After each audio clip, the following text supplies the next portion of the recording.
Orit's Kitchen, and I'm Orit. It's so great to see you guys again. So today I'm going to be showing you a recipe on how to make a certain type of chicken kebab, with boneless one in the oven. My sister-in-law Sippy, she made it one time when we went over her house, and it was amazing, juicy. My kids loved it. We wanted more, so she was nice enough to share it with us. So shout out to Sippy. And so I wanted to show you guys how to make it now. You don't only have to make it in the oven, you can also put it in your barbecue grill outside, so whatever floats your boat. And right now the weather's awesome, take advantage of it, okay guys? So let's get started. So come on over here. All right, so remember guys, I'm not a professional cook, I'm just a mom, and so I just wanted to share my recipes with you guys. And don't forget to subscribe. So come on over. So this is what I got. I went to the meat department and I just asked for boneless chicken thighs. Okay guys, the thighs make it yummy and juicier compared to breast. Okay, so I got 4 pieces here. All right, nothing fancy. They got it all nice and ready for me. I didn't need to do anything. Okay, so I got, first step is I'm gonna get some diced onions. Okay, all right, so I'm not gonna put it all, just a couple, just amount as whatever you want. It's just to grab its flavor. Okay, so I think that's good enough to grab its flavor. So we got some onions here. Then the next one, I'm gonna add a little bit of olive oil. Okay. And next is some garlic salt, okay? This garlic salt specifically, guys, I got it from Costa, okay? But any garlic salt will do.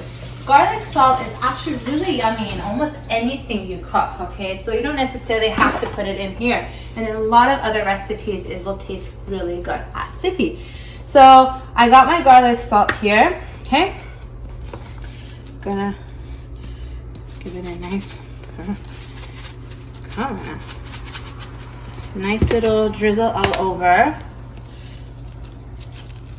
Okay, and lastly, I'm going to be adding some saffron. Remember guys, saffron is a bit expensive, but it's so worth it. Okay, now saffron usually comes into bigger pieces.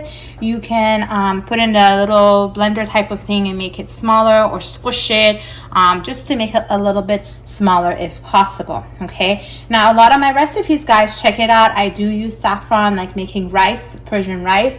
I use it in my tachin recipe. Just check it out. The saffron really makes it really flavorful and yummy. Okay, so I'm going to add a little bit of this. Now remember, it's a very powerful flavor and a beautiful color, so you don't need quite a lot. Okay, that's it guys. So I'm going to give it a nice mix. Make sure the garlic salt, saffron, see everything's turning yellow. Give it a nice mix. And once I got it a nice mix, I like to put it in the fridge for about 15-20 minutes so that it gets its flavor going, okay? And then I put it in the oven. So and while that's happening, you can set your oven at 350 degrees Fahrenheit. And once it's ready, you can pop this stuff in there. And I'll show you how I prep my tray to put it in a second. Be right back. Hey guys, so I put the oven at 350. My chicken is in the fridge for a little bit, so I wanted to show you this. So I got my tray here, okay, and I added a little bit water to it, okay, just to keep it moist with the chicken and everything in the oven. And then I got this really cool thing. Now this isn't necessarily, you can use whatever you have yourself at home. I got this from the 99-cent store, or the Dollar Tree actually, and it comes in a pack of 2.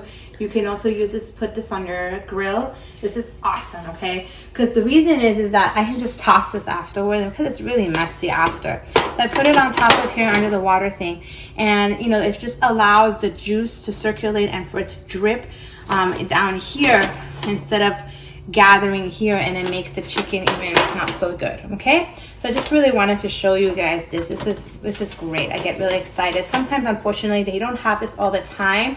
It's usually during summertime because of the barbecue season. So whenever I do see this, I get like a lot of it, and I save it in the back of the house. Whenever I need it, I have it throughout the rest of the year. Okay guys, so I'll be back. See ya. Hi guys, so it's been about 20 minutes. Here it is. I laid it all nicely on my little fancy dandy tray here. Okay, so it's ready to rock and roll. I'm gonna put it in the oven for a couple of about 10 minutes or so. Obviously keep my eye on it. In between, you can also turn it over to get the other side kind of brown, okay? And then it's ready to eat, okay? So I'll be back. Hi guys, welcome back. So my chicken, I flipped it on both sides. Now remember, the oven, each oven is different. So for example, if you normally cook your chicken at a 400 Fahrenheit, so maybe instead of putting it at 350, you can bump it up at 400 if you see after about 10 minutes it's not cooking. Because it does take about 20 minutes or so for it to be ready, okay? So just keep an eye on that, okay? So in between, I flipped it and it looks glorious. It looks so juicy and it smells fantastic, okay? So I just sided up with my salad using my dill dressing, so check that out on my YouTube channel, okay? I also have Cheesecake Factory's dressing as well, so check that out as well. So I'm gonna cut this open for you. Look how nice and moist it looks like that. The juice, right? And it smells so good, doesn't it, Gabby? So I'm gonna take a bite. Oh my god, really good. So it has a flavor, a bit of the salt and garlicky flavor, and it has a good, wonderful flavor of the saffron, okay? So when you put the garlic salt, remember, don't overdo it because it does have salt, okay? So you don't want it to be too salty, okay? I made that mistake one time, so I want to make sure you guys don't do that, okay? Perfect, you guys. Okay, kid friendly, great for the whole family, really easy to make, as you can see. You go to work, boom, come home, fix it, put it in the oven, 30 minutes, your meal is ready, okay? Have a wonderful and safe day. I'll see you guys next time at Orit's Kitchen. Bye.